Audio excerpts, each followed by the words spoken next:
Divorce is one of the top stressors on every list that I've seen. How is it possible to stay positive when you're going through a divorce? By the end of this video, you're going to have some clear ideas about how to do that.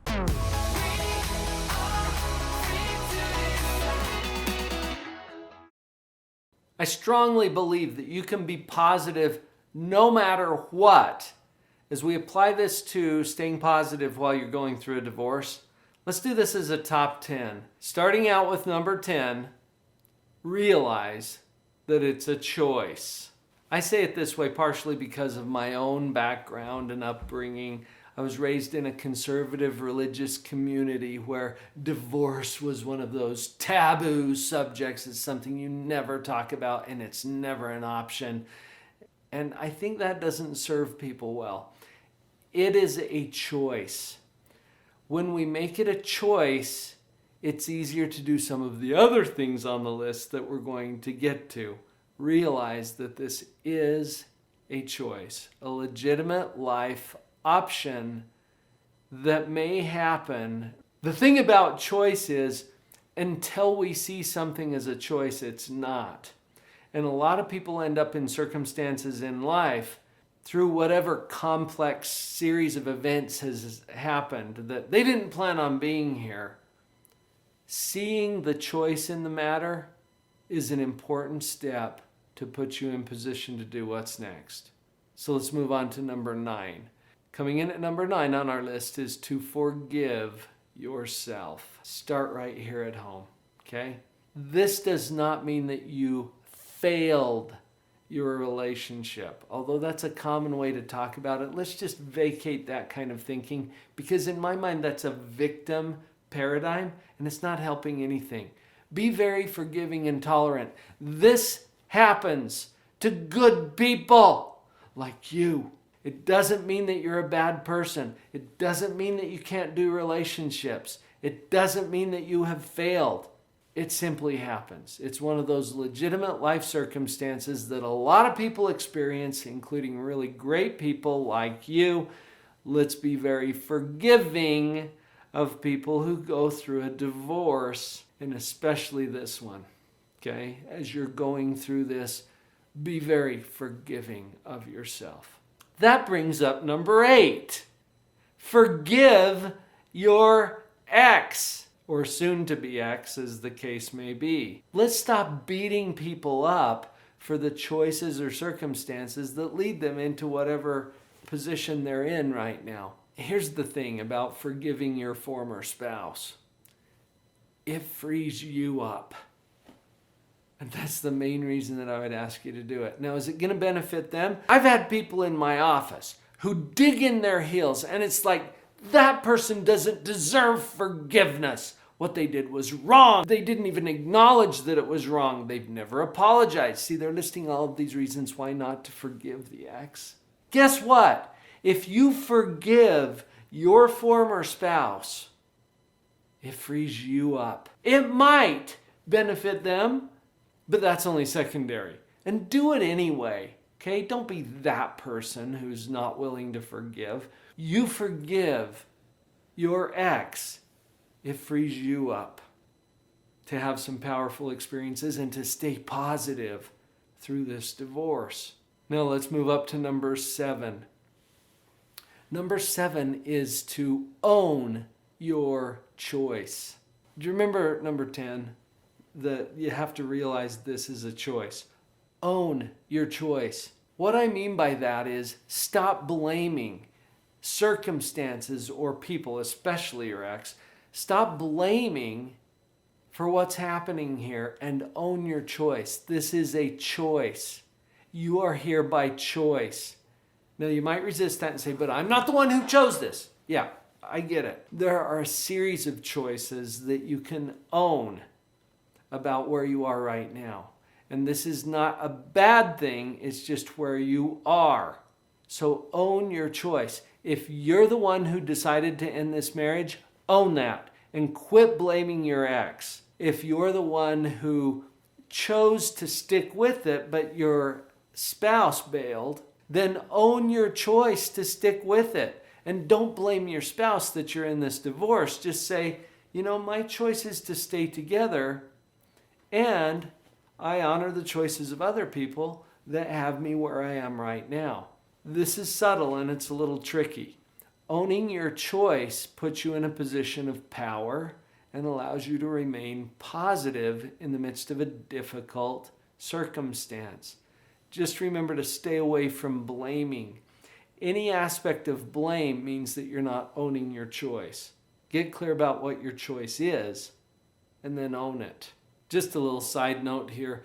Many of you know that I've done child custody evaluations in the past as part of what my practice was. And I have talked to so many kids who are trying to adjust to their parents' divorce.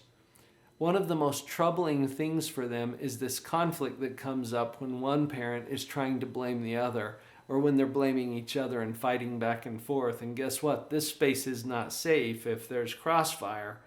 And that's where the kids are. That's why it's so important to own your choice. Divorce is a choice. Okay? Wrap your head around that. It's going to help, even if it stings a little bit. Let's move on. The next item up on our list is number 6. Be careful about which clubs you join. Now, I don't mean the commercial club downtown where you can get a drink or do some dancing. I'm talking about the clubs, like the ex-haters club, the former husband haters club, the ex-wife haters club, the man haters club, the woman haters club. Do you see how these hateful clubs don't help anything? And you're at risk. So be careful which clubs you join. This has a whole lot to do with what your social media activity looks like. You just go look. You look at some of the news feeds that are out there for some of your friends or people that you know who are those bitter, angry divorce club people. Yeah, really? Do you want to be part of that club? You don't have to join that club. Be careful about which clubs you join. Which leads us right into number 5. We're going to create a new club, and this one is a positivity club. Number 5 on our list is to create the positivity club. Ask your friends, ask your family, invite them to join you in taking a positive approach to this. It's intentional. It's a choice. And I think your friends are going to support you. Although they may have already joined another club, an invitation from you, and it can sound just like this. It can say, look, divorce gets nasty. I don't want my situation to be like that. I'm taking a positive approach to this where I'm choosing to forgive and move on. Will you support me in doing that? You can be that direct. It's going to blow their mind just a little bit. But you know what? Who's in charge of this thing anyway? Do you have to get sucked into the negative, angry, vitriolic stuff that is typical of divorce situations? No, you don't. Create a positivity club. Invite your friends and your family to join you there. Now let's move up to number 4 on our list. Understand your part. This goes right in hand with what we've already talked about, where you're going to refuse to blame, you're going to practice forgiveness. Now it's important to look at your part. When I did those child custody evaluations for the court, I would bring in one side, the mom, for example, and she would tell me her story, and I'd listen to her story. And then dad would come in a few days later, and I'd listen to his story. And I've got these 2 different stories, and guess what? They don't match. Who's right? I had to learn really quickly it's not about who's right, it's about what's right. And everybody has their part. So there are elements from each of these stories that give me an idea of what's going on, and I can see very clearly as an evaluator that both of these people have misbehaved, that both of these people have violated principles. But that's not what we're focusing on. They're just human beings, right? We all make mistakes, and you probably did. Okay, welcome to Earth. That's how we roll here. It's okay that you made mistakes. Get clear about what those are, because you're not done yet, are you? No, And as you move forward with your life, does it serve you well to understand what your part in all of this was? Now, in saying that, I'm not saying that you should take the blame. Blame is a victim mentality. We're not going there at all. Let's stay on the agent side of the equation and understand that you had a part in this. What's my part? Humbly be open to what's my part, because that serves you well going on. You don't have to share this information with your ex. That probably wouldn't help things. But own it yourself and understand so that you can take a higher level of positive control over your own life.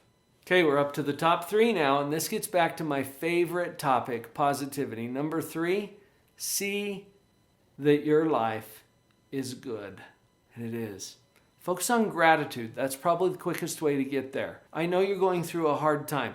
Divorce is one of the top 2 on every list that I've seen on stressors that can happen in life. In fact, divorce is higher on the stress list than death of a spouse for a lot of reasons that you're starting to understand. This is a hard thing that you're going through, and it can be very distracting because of the pain and the disruption and the challenges that you're facing, that it'll pull you off balance sometimes and get you thinking, oh, my life sucks. No, it doesn't. Oh my gosh, your life is so abundant and beautiful and blessed. Focus on gratitude, and that's what will bring your mind back into positivity mode. See that your life is good and abundant and rich and blessed. And if you need some help with that, watch a few more videos here and I'll try to pump you up for it. This is true, and it's a powerful way to keep a positive approach while you're going through a negative thing. Moving up to number 2. Create hope for the future. Because you're not done yet, are you? No. You're going to move forward from here to where? And you've only got 2 options.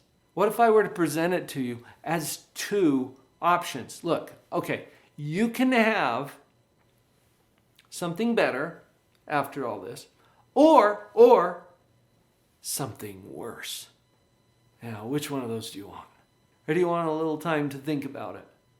No, you know what you want, don't you? Duh, we all want something better. You've got the power to create this. How you handle this right now matters. Staying positive not only makes your life more pleasant right now, it sets you up to create something even better than what you've already got. And I will get behind your upgrade all day long. I got your back on this. The best way to get that upgrade is to see that what you've got is already good. And then we apply that positive energy to making it even better. And we both know that there's better things you could do, right? So let's get busy working on that. You create the hope for a better life. Now that leads us up to number 1 on our list. And this is really a summary of many of the other points that we've already covered, including positivity and forgiveness and choice and all of that great stuff. Here it is. Number 1, choose love. Remember, you've always got a choice, and every interaction you have with anyone else is going to fall on one side or the other. It's either going to be a hate choice. I use the word hate because people hate the word hate, but think about it. What's the opposite? A love choice. It's either going to be love or hate. Get clear about which one, and you choose love. Believe it or not, staying positive might be one of the easiest things to do once you understand those principles. We've got a playlist here on the channel about some tougher issues that you might encounter in your divorce. Check that out as well.